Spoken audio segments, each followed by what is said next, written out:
गर्दन का दर्द, कंधों का दर्द और वहाँ से वो दर्द का हाथ में उतरना, क्या ये सर्वाइकल स्पॉन्डिलाइटिस तो नहीं है? अक्सर लोग मुझसे पूछते हैं कि मेरी गर्दन में दर्द है, कंधों में दर्द है और वो पिछले काफ़ी महीनों या सालों से है, क्या यही सर्वाइकल तो नहीं है?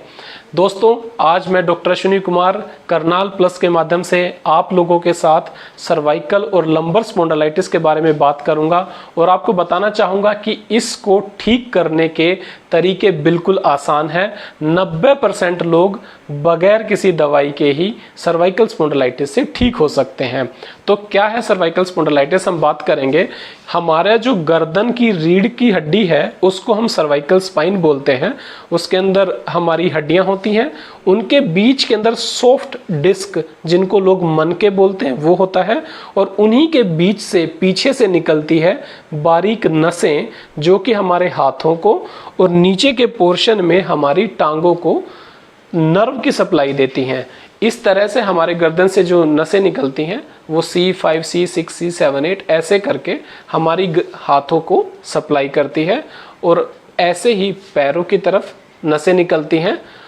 जब कभी भी ये मन के हिल जाते हैं या इनकी सेटिंग खराब हो जाती है, ये छल्ले हिल जाते हैं, नसें पीछे की तरफ चली जाती हैं, तो वो नसों पे दबाव डालते हैं और पूरी टांग या फिर पूरे हाथ में दर्द का आना हो जाता है।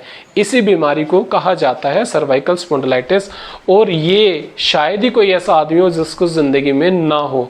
हम सभी लोगों को कभी ना कभी कमर या गर्दन का दर्द हो ही जाता है। हर बार वो सर्वाइकल स्पॉन्डिलाइटिस नहीं हो सकता है वो मस्कुलर पेन भी हो। आखिरकार इस दर्द के होने के कारण क्या है? ये एक लाइफस्टाइल रिलेटेड डिजीज है। ये हमारे गलत तरीके से बैठने से, गलत तरीके के सोने से, बहुत ज़्यादा मोबाइल फ़ोन का प्रयोग करने से, लंबी समय तक कंप्यूटर, टीवी या स्क्रीन के सामने बैठने से होता है।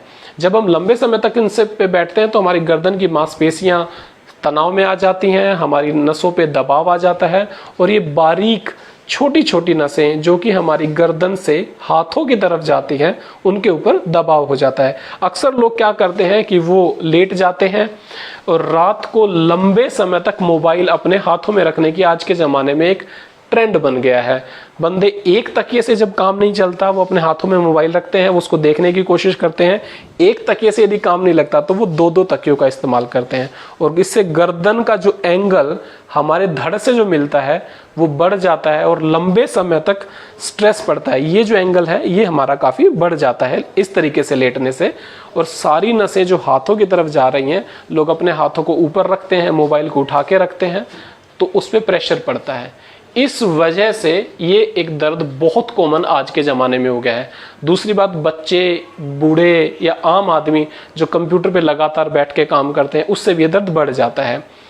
इससे फिर बचने के तरीके क्या हैं? सबसे अच्छा तरीका बचने का ये है कि आप अपने गर्दन का पोस्चर हमेशा ठीक मेंटेन करें, तकिए 2 की बजाय 1 और मुलायम और पतला तकिया ही हमेशा यूज़ करें। चाहे आप करवट से सोएं या सीधे सोएं, कंप्यूटर पे काम करते हैं, स्टडीज़ करते हैं, तो आप लोग 2 घंटे से ज़्यादा लगातार एक पोस्चर में बैठे हुए ना रहें। उसके लिए कुछ व्यायाम भी हैं जो मैं आपको बताना चाहूँगा। Isometric exercise. अपनी गर्दन के पीछे दोनों हाथ रखें, अपनी गर्दन के पीछे दोनों हाथ रखें इस तरीके से और जोर लगाएं।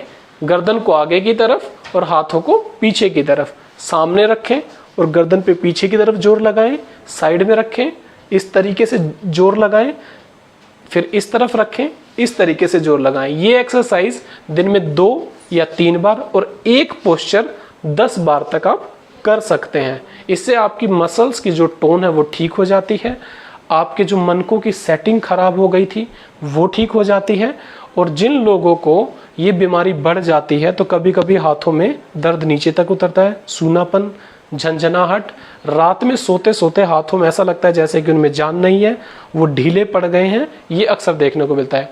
एक्सरसाइज करने से, अपना पोस्चर ठीक मेंटेन करने से और डाइट का क्या रोल है कि आप अपने खाने के अंदर वो कोई चीज़ें ना लें जो वायु दोष और वात और पित्त को बढ़ाती है। उससे क्या होता है कि आपकी गर्दन में जो मस्कुलर पेन है वो बढ़ जाता है।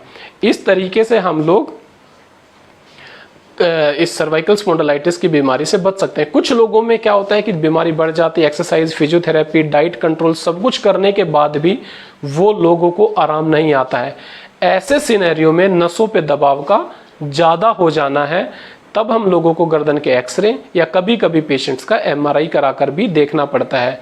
रेयर केसेस में कुछ लोगों की इसमें सर्जरी भी करनी पड़ी थी, मगर लेकिन सबसे अच्छा तरीका यही है कि आप लाइफस्टाइल को चेंज करेंगे तो ये बीमारी ठीक हो जाएगी।